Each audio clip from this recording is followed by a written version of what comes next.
the focus of this class is really on the scheme part. Okay, nevertheless, you are expected to know some Java syntax. Okay, so to be fair to Ali, last week he basically had no chance, right, of actually ensuring you guys understand him, because it was really a kind of overview. Okay, and what we tried to do last Friday, was essentially to try to basically connect the OP stuff we learned in Scheme, okay, with Java, to kind of give you a sense of how, why Java is object oriented. Okay, so for next few weeks, what we'll do is that what is this going on? Let's see. Why can't I? This is weird. Okay, let's try this here.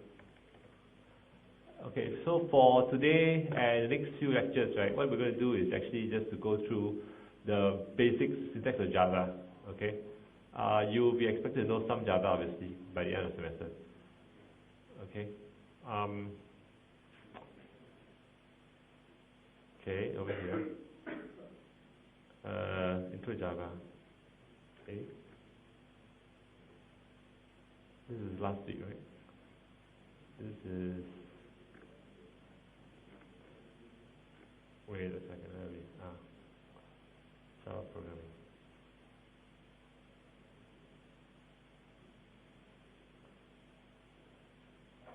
Okay, so obviously Scorpion 1, last week, congratulations to Scorpion. And then Beauty Pageant, basically, Scorpion did well, Crowbot was second. Where's Ryan? Don't know. Yeah, how come my attendance is so low today? 1, 2, 3, 4. You forgot I'm coming back, is it? 3, 5, 10, 15, 20, 25. Wow, I'm missing at 10 students. Why is it? Any reason? What? Oh, last year Tony in the province, is it? Probably, right? Okay, but anyway, the thing is this: there's apparently two more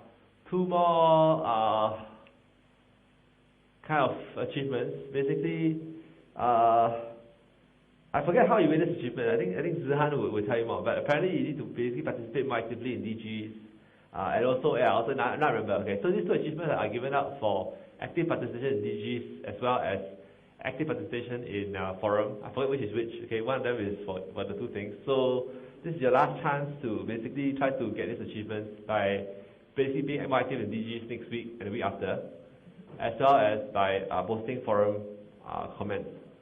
Okay, now obviously, just to remind you, the practical exam is next Wednesday. Okay, it will be held in PR1 and 2. Okay, I will go and do, essentially there are 43 of you, right? So you'll be split between the PR1 and 2. We will give you the name list next week. Okay, essentially you guys will have assigned, each of you will assign a PC, and you'll have kind of one PC in between two of you. I mean, one PC gap lah. Okay, so that there are more than enough machines. There are like 60 machines or 70 machines. There are like 43 of you, so you'll be kind of given a place each. Okay, there will be 4 questions. Okay, as per past years, first 3 questions supposed to be easier. First 3 questions sufficient to solve the whole entire exam. The last question is an extra bonus question, whereby essentially all extra points will go to your midterm exam. Make sense? Okay, so maximum bonus you can get for your midterm exam from practical exam is 20 points. Okay, of course some people have 99 points for midterm exams, so very hard to get anything more than 100 points. Okay, question? Okay, okay, so another thing is this, it turns out that I tried clickers, I didn't quite like them, so we're going to collect all the clickers next week at PE. So please bring back the clickers from PE. I will Jerome will contact you and how to pay. Okay, so anyway, tell you lot to lose the clickers. I think it's 60, how much are 68, is it? $68. Okay, so please return us all the clickers during the PE. We will be coming by to collect all the clickers. Okay, okay. Then next Tuesday, we'll have a review from 5 to 7. Maybe too late, but we try. Okay, so the questions have been posted in the IBRE for a long time, for like 2 weeks already. Hopefully you tried the questions. Okay, and there are also like a ton of past year practical exam questions. Alright, so it's lot to do.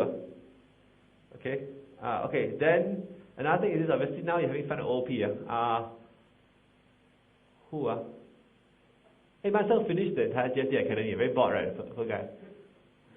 Okay, he's I think finished every single mission already. So, I think it happened like last week. Damn it! Like came back. Honestly, I had nothing else to do. So I don't do him, but we figure it out. Okay, but he's finished every single mission. So maybe you can do us an adventure game or something like that. Okay, so anyway, the fact is that basically there's 2 contests left. So those of you who haven't gotten your scheme badges, there's one last opportunity. Okay, there are 2 contests. First is this thing called the Sword and Death Cube. Okay, so basically someone, Ananya was complaining that the mission 7082 dumb or something like that, right? So you're supposed to write an AI, okay, and I think this is only next Friday. So next Friday during lecture time there will not be lecture actually. So what happens is that you'll write a little whatever thing, okay, and then you project on the screen, and then you'll be finding out some kind of a like a football match, but it's virtual. So your little thing will run around killing other things, okay.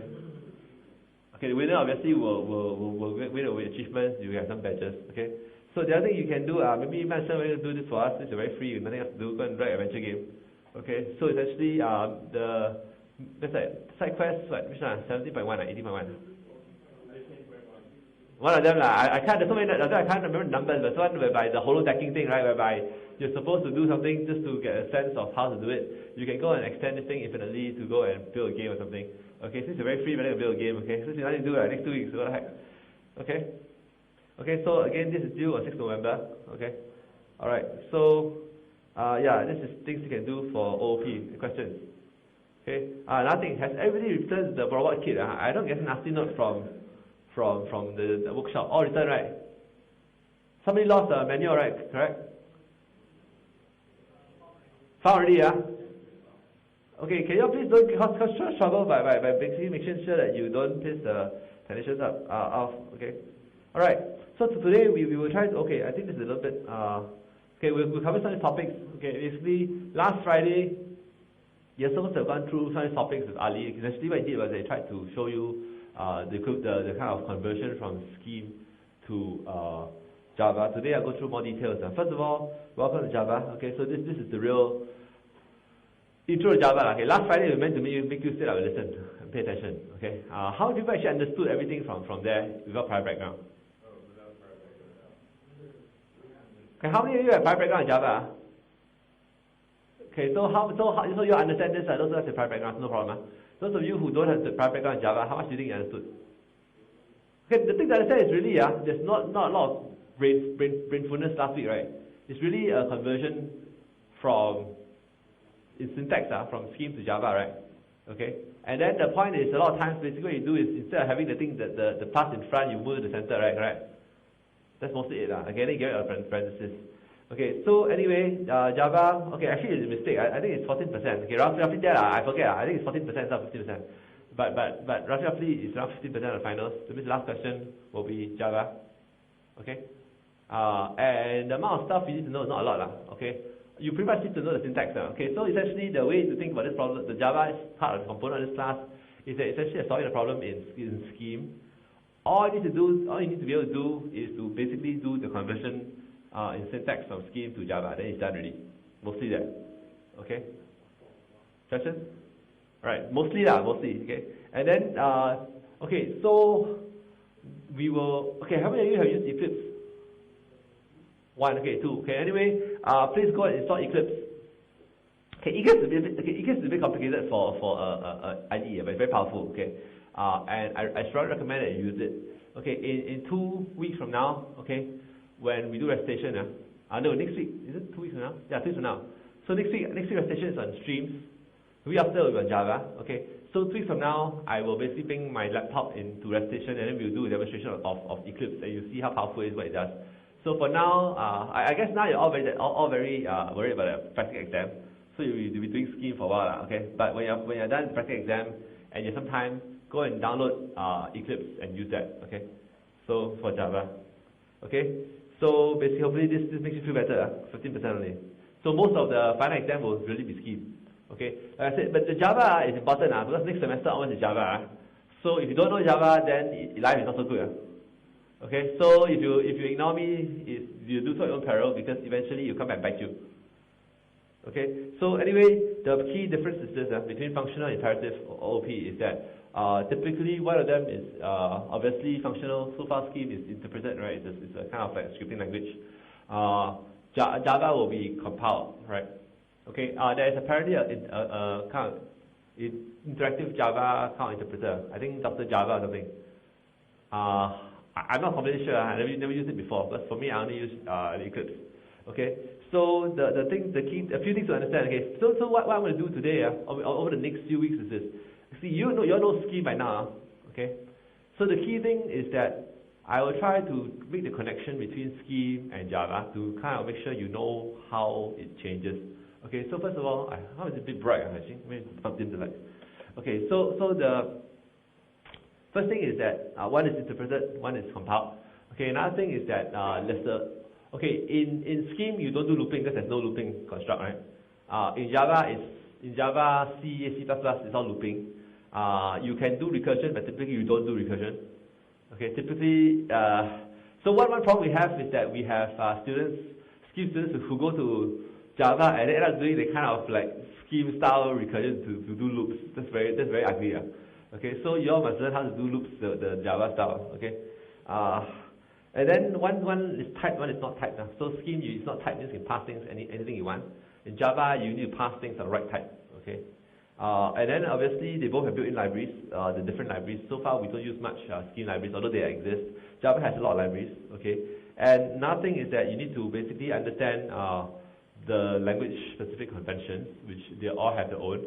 Okay, memory management is something that doesn't quite exist in Java or Scheme, but for C you have to do it. Objective-C you do this. Okay, basically you figure out how to allocate memory. So nice thing about Scheme and Java is that they do what is called garbage collection. So memory management is not a problem.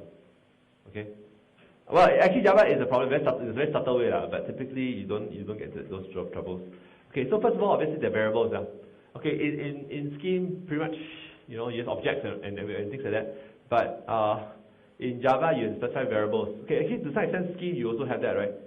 But Scheme basically is a binding, right, for a symbol.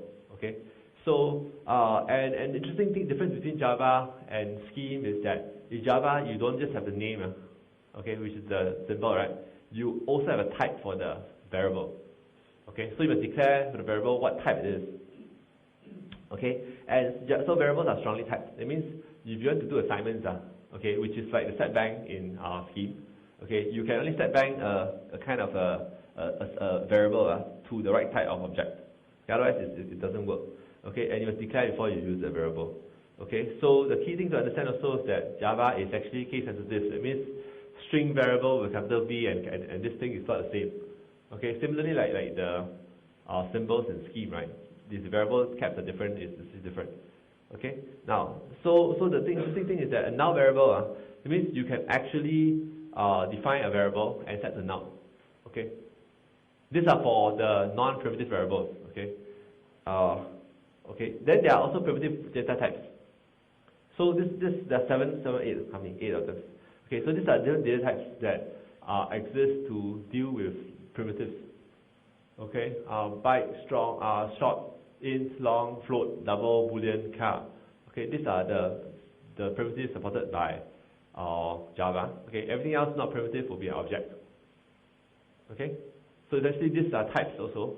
Okay, and everything else are objects. Object variables can be null. Okay, so this basically is this different. Okay, this 4 things are byte, short, int, and long. They're all integers. The difference is actually the length, right? Okay, from 8 bits to 64 bits. Float, and double are actually floating point variables. Floating point values, which means that they are for decimal points, and they can be bigger. Okay. Boolean is just a true/false value, and char is also some sort of integer, but it's used to represent Unicode characters. Okay. Now objects, so anything that's not a primitive is an object, right?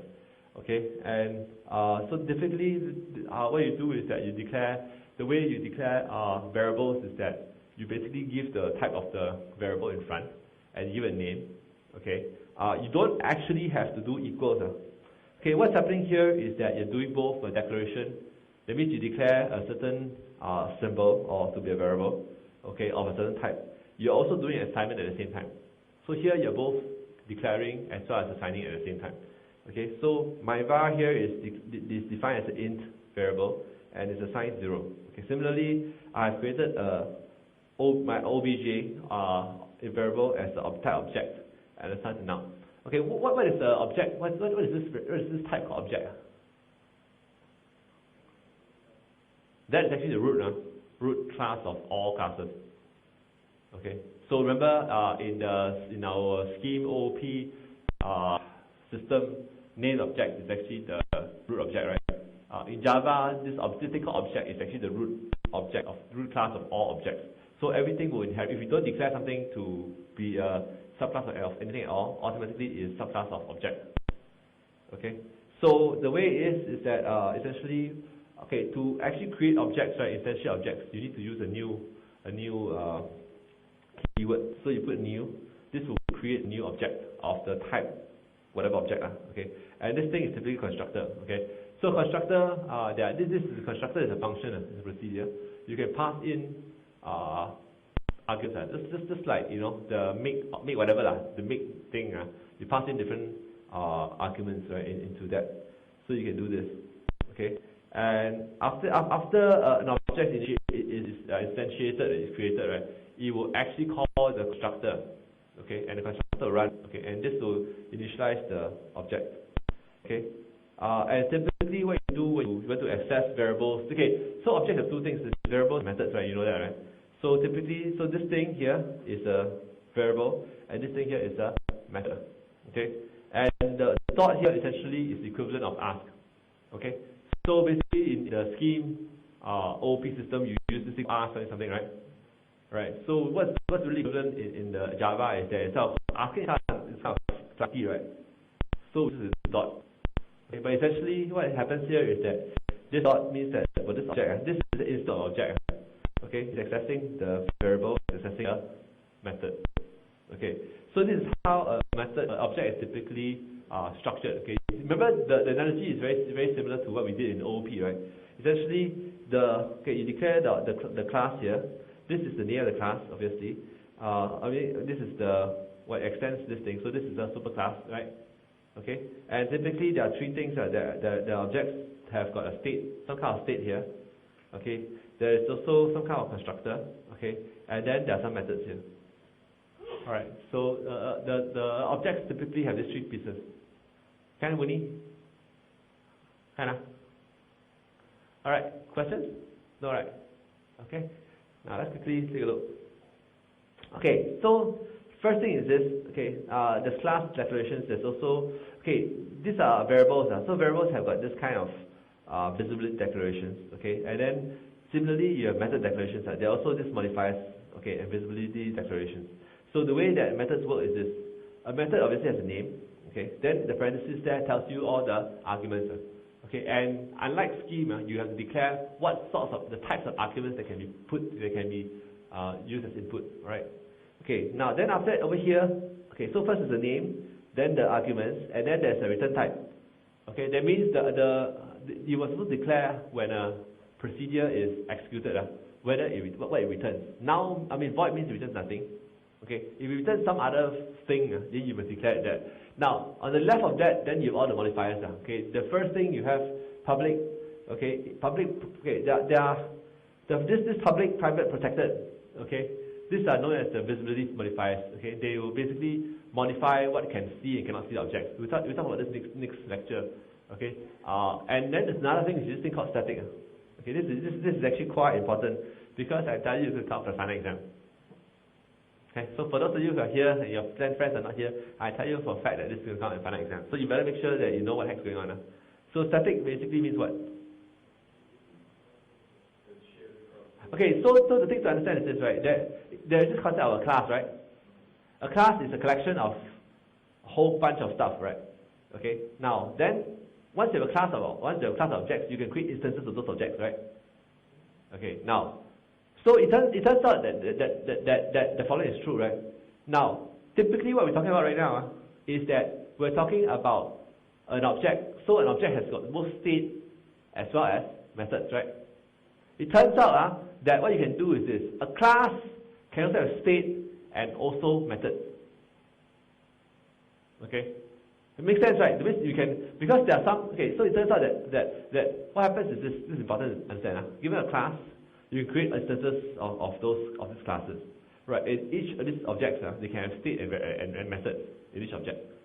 It turns out the class itself can also have state and it can also have methods.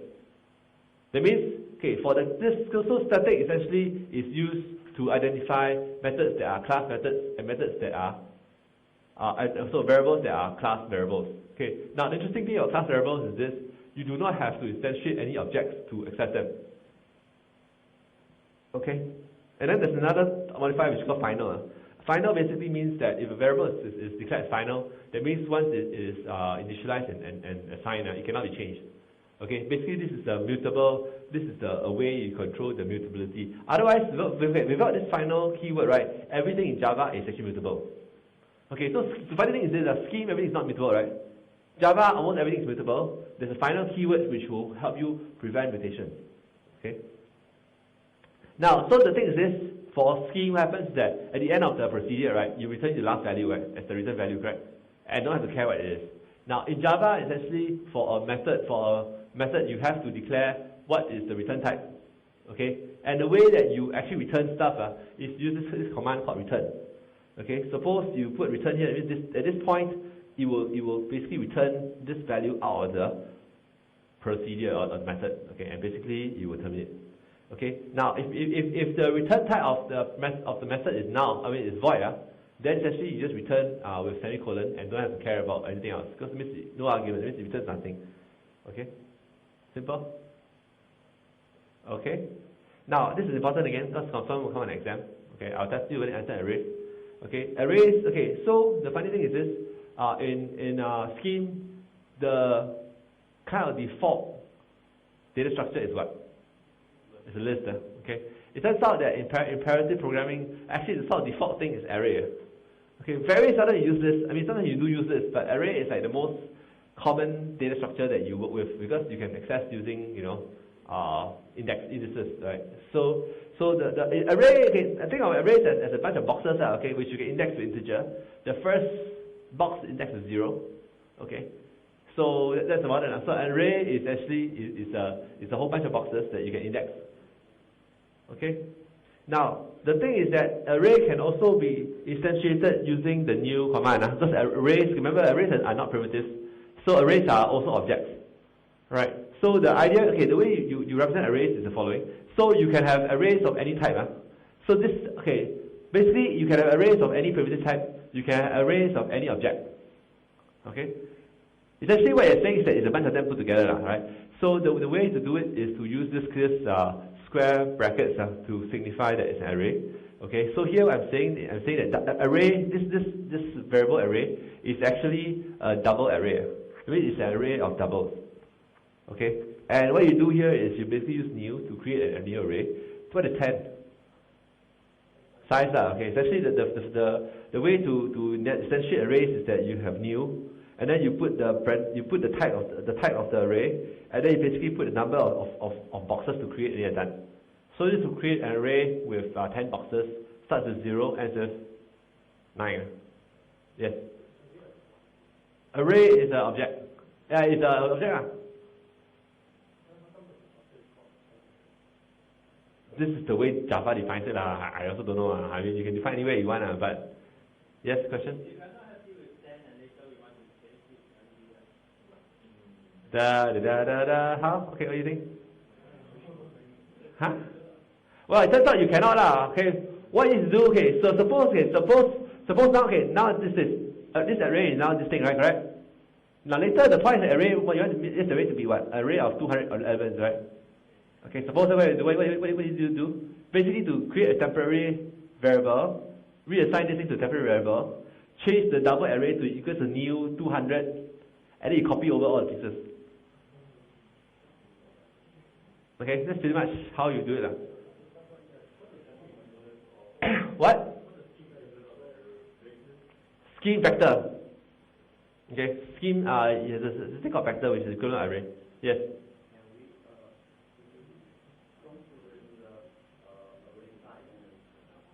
Not that I know of lah. You can there's another way of initializing array by just declaring the elements, but I think not that I know of. That means you can there's a way of specifying double array equals to the whole bunch of elements. I think using using the curly braces or something. Something like that. So, but that's a very unusual way of doing it. I mean, unless you want to do some constants. Okay, typically, if you want to dynamically allocate arrays, this is how you do it. Okay, you can also use there's another way you can look it up somehow. Is that basically use curly braces and then put in all the elements. Okay, but that will also fix the size of the array. Okay, now this is exactly how I'll also tell you this. Okay, so essentially you can do like integer array and then you do curly braces 1, 2, 3. Okay. What this will do is it will create for you an array of 3 things, right? It's 1, 2, and 3. 1 will end up in 0, 2 will end up in 1, and 3 will end up in 2. Okay, and you try to print 3, right? You have error because out of bounds. Okay, so note that you create a new array. If you do a new array, you will default to some initial values. All the in arrays will default to 0. Okay, all the float types will default to 0.0. All the basically the Boolean arrays default to false. Okay, and all the kinds of object arrays will default to null. Okay, now this is not the same as C, because C you declare an array, you can random rubbish inside. Okay, so I mean this is okay. Truthfully, because I started with C, so now when I create arrays, I also like can C. I also do a little loop that zeros everything just to make sure. Okay, but the fact is that by definition it's supposed to be 0, okay. Sometimes some people who do C, they are just not very completely sure that they will go initialize anyway. Okay, so arrays are objects. Okay, now it turns out that there are a lot of array functions. Okay, that means you can do things like array.length. Okay, and you can also do things like this. So okay, if my array is an array, if you do this thing for in I colon array, count plus equals to I, what does that mean? Okay, this is actually an iteration over the array. Okay, so it's the same thing as for each, remember? Okay, so in scheme you have for each lambda x, right? For each lambda x list, correct? So this is equivalent of for each in I over the array. So essentially you loop over the array from the first element to the last element, and then equals to you add the I to the count. Okay, so this is adding now. Okay, this is equivalent to count equals to count plus I. So essentially you are adding 1 to the count and incrementing it. Okay, not 1, adding I to it. Okay, so what's the end of what's the value at the end of this thing? Okay, my array is here. My array is this thing, right? 1, 2, 3. So what's the answer? Hello? 6, because what I'm doing is that, is it 6? What I? That's the question. What is I?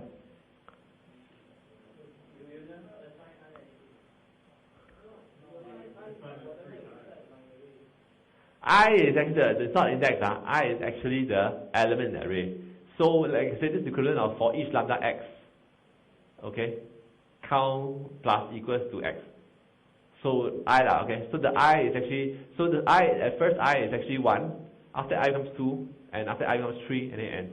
Because the array is 1, 2, and 3. Okay. So this the next thing is assignment. So assignment is equivalent of setback, right? So in scheme, basically, is setback. Over in Java is equal. Okay, then essentially, if you do this, you are saying assigning x to 5. Okay, and all these things are plus equals. So basically, this is equal to what? Op equals v is equivalent to. Okay, so suppose if you have var op equals to something. Okay, it's equivalent to saying var equals to var op something. So plus equals is equals to var plus something. If it's minus equals, it's equivalent to var equals to var minus something. So it's like synthetic sugar. Basically, it saves you some typing. Okay, if you are not sure of what heck's doing, please don't do it. Just go and type out the full thing. Okay. Now, so it turns out that remember we said that Java does not support multiple inheritance, right? You know that already? I think I told you before, right? Okay.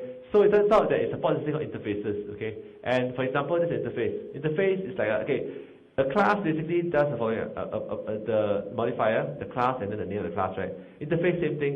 Is actually a public. It's not public. It's a modifier of the visibility. Okay, the interface keyword, and then the name of the interface. And what interface is really a collection of methods. Okay, interface has no state. An interface is really a collection of methods, of method declarations. Okay, later we'll talk about this. Okay, now just quickly recall this. So first of all, remember with the speaker. All right, a speaker question. What is this inherited from? Object. Okay, so over here, speaker has no extents here.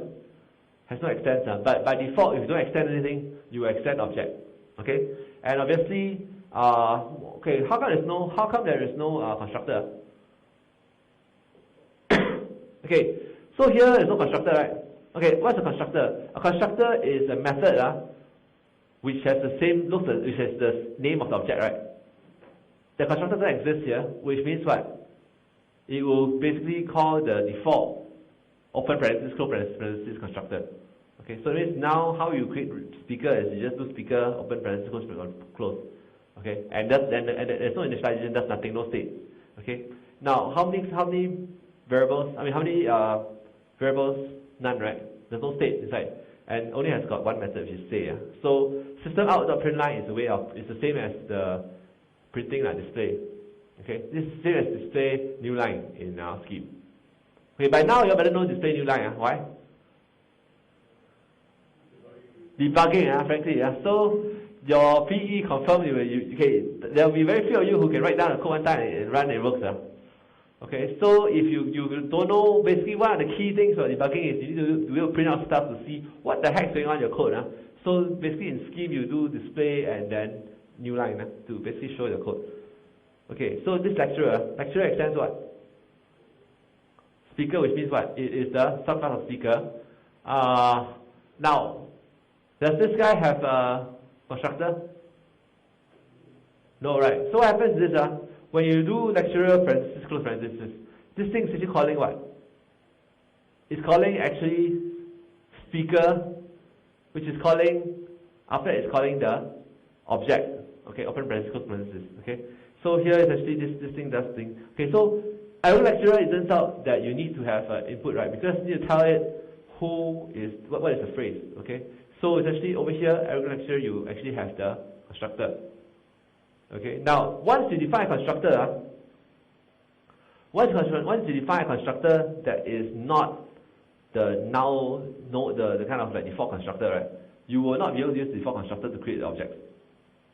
Okay, I say again, if constructor doesn't exist, then by default you assume that this constructor with the open parenthesis exists.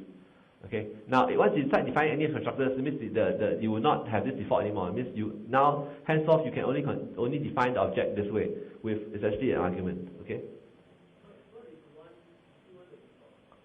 Then you can define the default again. It means what you need to do now is you need to have two constructors. One constructor which is the one with the default. One constructor which is stuff. Okay. So the default happens when the constructors don't exist at all. But you can't have no constructor. No constructor you can't construct the object, right? Makes no sense. Okay. So anyway, so the last thing, let's look at this new object called Diva. Diva is a Java singer. Okay. So what happens is Diva. Okay. So now I put down class Diva implement singer. Okay. Singer is what? Singer is this thing. Remember? Okay. This is singer. Singer interface with two methods. Okay.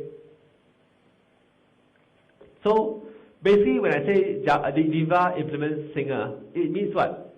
It means that this object called, this class called Diva, okay, it will actually support all the methods listed in the interface. So interface has only two methods, right? Sing and sing string. Okay. So basically, once Diva implements these two methods, then it actually can implement singer. Now what happens if I only have one of this? I only have sing. I don't have the sing string. Basically, if error, compiler will freak out, right? You will basically realize there's a problem. Okay, and it will tell you that something is missing. Now, what is the superclass of Diva?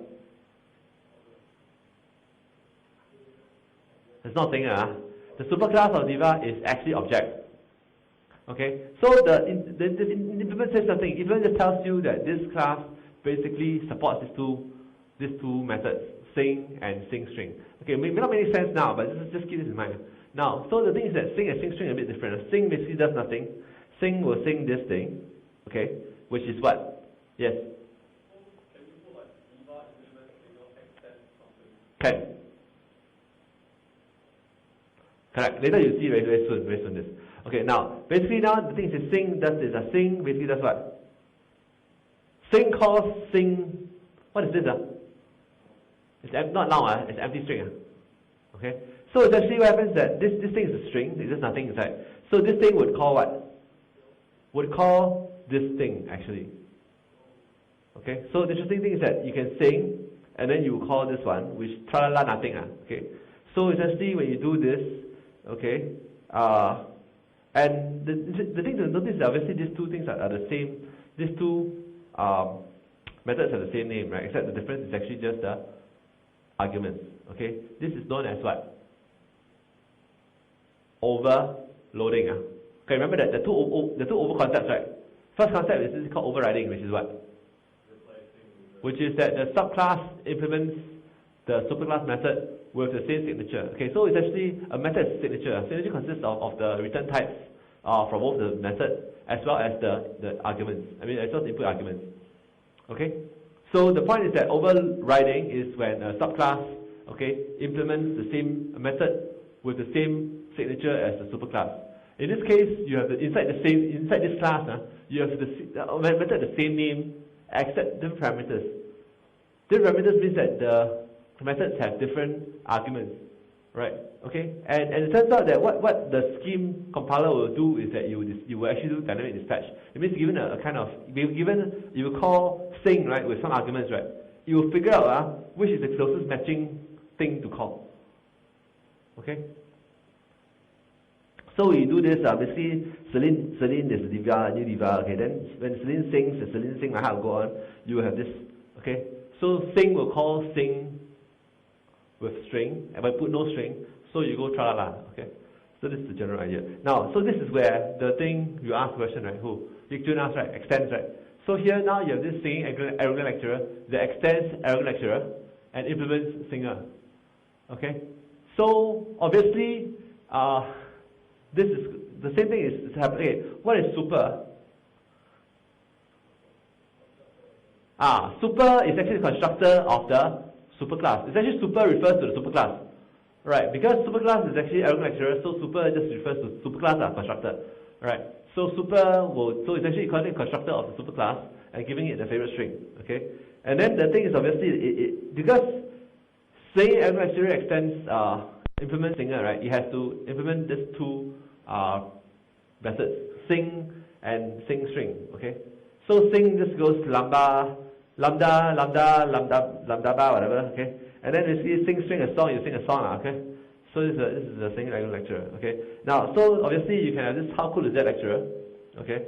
And then essentially, you know, interesting thing is this, you can assign arrogant lecturer to be equal to new singing arrogant lecturer. Why? Because the same arrogant lecturer is a kind of arrogant lecturer. So you can basically assign, okay, so this thing here is a variable of the superclass. You can assign a subclass to a variable of a superclass. Okay? Okay, so anyway, so this is doable, okay? When this is done, it's fine. Then what happens is that you can do band say this thing. Okay, when you do this, essentially you call the arrogant lecturer this thing, okay? Now, you can do band lecture also, because why? You know that band is actually a arrogant lecturer. Now, you cannot do band sing. Why? Because band is actually this band is a variable, and this band is actually a arrogant lecturer. In arrogant lecturer, there is no sing method. So the compiler will not let you that. Okay. Now, in order to force band to sing, you need to do this thing called casting, which is that you basically take the band and you force the band into a singing arrogant lecturer. Okay, because once you do this casting, basically you are forcing the compiler to recognize this band as a singing algorithm lecturer, and then when this thing is the singing algorithm lecturer, the compiler will match the methods and realize that, hey, that one can match sing, so it's okay. Now, what happens if actually Ben is really not a singing algorithm lecturer? Huh? You will have what you call runtime error. Essentially, basically, at runtime, you try to do casting, and it all blows up. Okay? So this is what you can do, but not typically you shouldn't have to do this. Okay, so you do this, you have this result. Okay. So the point is this. So why do we want influencing? This makes no sense. Why the heck do you care, right? Now notice that we have defined both sing and sing song, so it's kind of troublesome. And then no savings of code, a lot of things to do. Okay. Now it turns out that the reason why we do that is because an interface is also a type. Okay, typically when you define a variable, right, you need to define a type, right? It turns out interface is also a type. So this is actually valid. Okay. Okay, so you can do singer band to be new, sing algorithm lecturer. And how cool is that, whatever. Okay? Now when you do that, okay, now suppose I create this thing called concert. This concert has two singers, okay? Singer 1, singer 2, right? And then basically I just assign the singers. And then essentially when you do play the concert, right, the first singer will sing My Heart Go On, second singer will sing Reach. Okay? Now it turns out that I can have the following concert, right? First concert I have Celine Dion and Gloria Estefan, right? So it all makes sense. So you basically create the two divas, you put the two divas into the concert, you play the concert, it all makes sense, right? Now second one is kind of scary, yeah. Second one basically you create this thing called band, which is a singer, okay? And then you create this new concert too, which is Celine Dion singing with Ben Liang. How cool is that, right? Now then it turns out that you can actually play the same concert, and what you have is that you have this kind of a result, not entirely. I mean, it may not be the best thing on earth, but it kind of works, okay? So the key thing is this: note that essentially you can actually use this kind of interface to use objects in ways that are kind of weird. Okay, this actually allows you to this interface thing allows you to mimic multiple inheritance, even though you don't really have it. Okay, so this is the general idea. Okay, that's pretty much it. We are done. Okay, hopefully you have a good idea of some of these things. We'll do some more next week. Okay, actually on Wednesday morning. Typically Wednesday morning of the exam has no lectures because yesterday Diva, so we had a good time, right? So we'll make up lecture next week before on the morning. So next week, PE day morning there actually is lecture. Okay, you can of course skip at your own period. Okay, and then for fun this weekend, very free, especially my son, then free, nothing to do, to finish the Jia Academy, go and do this. Okay, Tower Hanoi, go write, okay, and then Space Wars, okay, section 16, go and rewrite in Java. Okay, you should be able to rewrite the same thing in Java, yes. Questions? Okay, yes. Can be anything, you can define whatever methods you want. Interface is just a collection of methods. It need not be empty. Okay, you can say the declaration, right? Yeah. The interface doesn't define how the methods are implemented. All it does is it defines the method's initial only. Is the interface? No, cannot. Okay? Alright, thank you very much. I hope you have a good weekend. I'll see you guys next week. Thank you very much. Okay, that's all. Done already, 12 o'clock. Almost. You're all very tired.